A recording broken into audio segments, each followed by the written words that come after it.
Je disais, c'est des histoires toujours extraordinaires ou qui nous surprennent.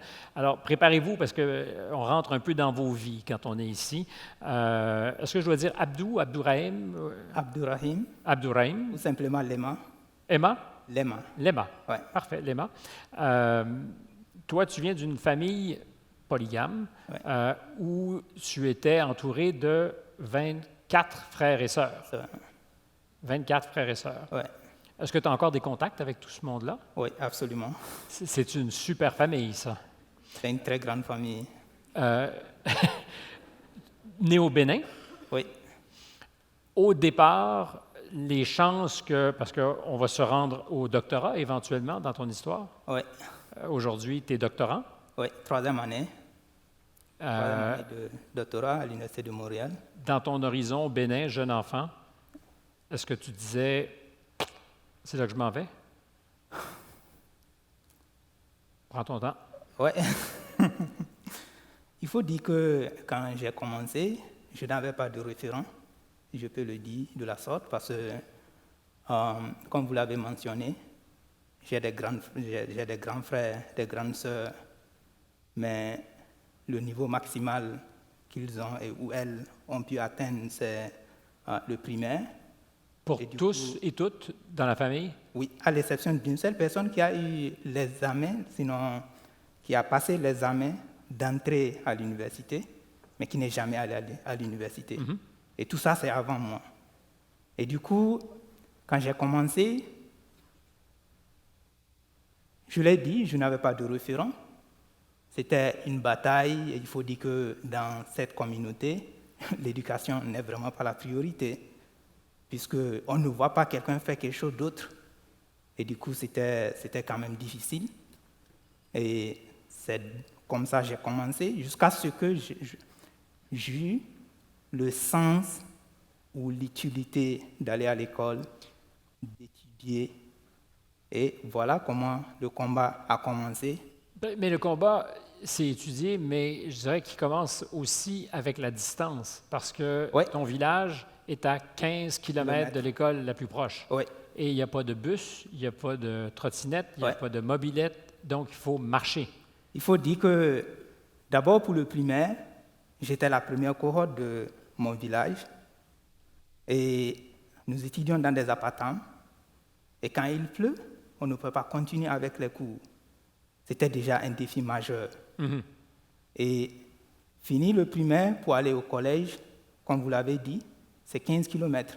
C'était le collège le plus proche. À pied. Voilà, évidemment. Et en plus de cela, il fallait aussi se battre pour pouvoir non seulement subvenir aux besoins financiers en termes de scolarité, mais aussi de survie. Mhm. Et cela voudrait dire qu'il faut travailler. Moi, j'ai fait la maçonnerie, aide-maçon. Maçonnerie, école Oui, et la maçonnerie. balade de 15 kilomètres pour aller à l'école. Oui. Tous ensemble. Ensemble. Il faut dire que c'est formateur. Aujourd'hui, Un doctorat après ça, c'est comme... Ah!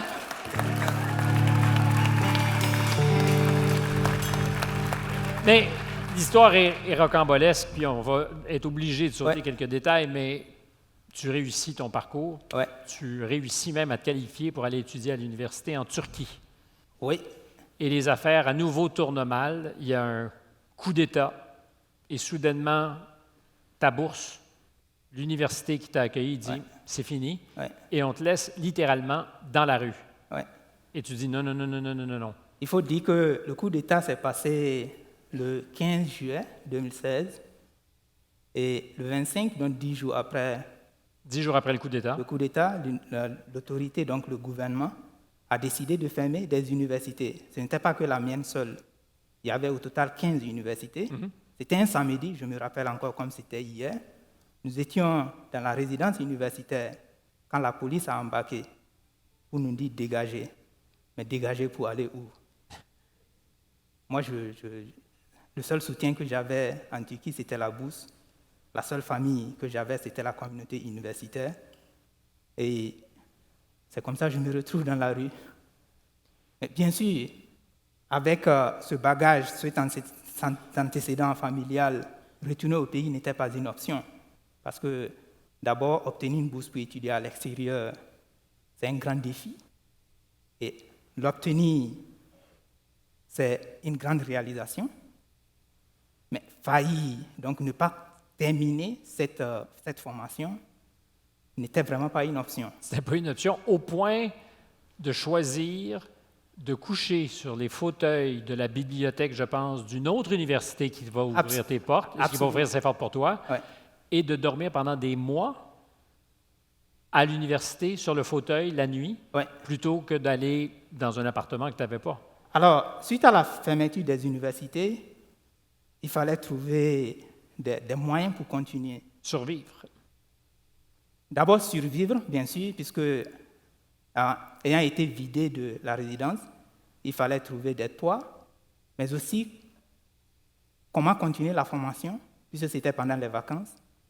Et de bousculade en bousculade, j'ai été admis à l'université de Hadiatepe, mais bien sûr, c'était avec exemption, donc pas de frais de scolarité, mais le reste était sur ma charge. Alors, qu'est-ce qu'il faut faire? C'était encore une autre question. Et comme d'habitude, dans ma vie, face à un obstacle, je réfléchis plus à des solutions que de me plaindre. Voilà, dans cette logique, donc,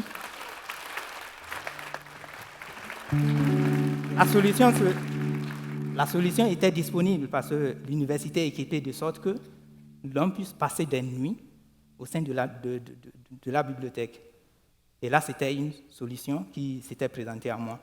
Mais là, je profite encore de l'occasion, sinon de l'opportunité qui m'est offerte, pour remercier un aîné, un mentor et quelqu'un que je reconnais comme frère à moi. Je vais dire Dr Guy Christian. Parce que durant cette difficulté, il était encore doctorant dans cette université où j'ai été transféré. Il m'accompagnait bien avant cela, parce que c'est quelqu'un, depuis qu'on s'est rencontrés en 2013, m'a toujours gardé comme son jeune frère, m'a toujours orienté. Et durant ces périodes de difficulté, il m'a toujours soutenu. Je me rappelle encore de nos conversations les nuits dans cette bibliothèque. Parce que lui-même, bien qu'il ait sa famille, il passait des nuits dans la bibliothèque pour pouvoir avancer dans ses recherches. Et là, c'était un référent pour moi. Donc, dans ce sens, je n'étais pas seul, parce qu'au moins j'avais quelqu'un qui me soutenait moralement, mais physiquement aussi. Le fait de savoir que j'ai un compatriote, j'ai un aîné, qui pouvait décider de rentrer chez lui, mais a préféré rester dans la bibliothèque pour travailler. Mais dites-vous quoi? Dans cette difficulté encore, puisque d'abord, le fait déjà de résider à côté voudrait dire que ça me donnait plus de temps pour me concentrer dans mes études et dans ma performance. Et je crois que les résultats l'ont montré. Je pense que le résultat l'a certainement montré parce qu'aujourd'hui, je le disais, doctorant, 3e année à l'Université de Montréal, appuyé par une bourse Vanier Canada. Ouais. C'est plus simple que de coucher dans des fauteuils de la bibliothèque. Bravo, c'est une aventure. Merci.